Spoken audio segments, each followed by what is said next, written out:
Salam qızlar. Ev hazır olduqca hissə-hissə çəkib paylaşımlar edəcəm. Lakin ən sevdiyim hissəni, yəni öz otağımın favori hissələrini sizə göstərmək istəyirəm. Baxın, bu masanın videosunu paylaşdım. Özüm hazırlamışam masanı. Köhnə bir masa idi. Burasına belə bir parça əlavə etmişəm. Masanın alt hissəsində saxlama bölməsi var. Burada bütün əşyalarımı, əlimin altında olması gerəkən əşyalarımı yığmışam. Masanın kənarlarına baxdıqda burada 2 bölmə görürük. Əlavə şkaf kimi. Bura sürpriz qaşıq üçün olan aksesuarlarımı yığmışam. Bura sürpriz qaşığımızın panosunu, muncuqlardır, xırda-xuruş hədiyyəli əşyalardır. Bura təbii ki, Fabelik kataloqum və mənim kalendarım.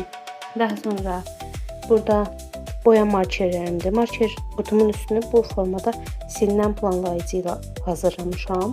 Üstünə həm də planner kimi istifadə edəcəm. Burada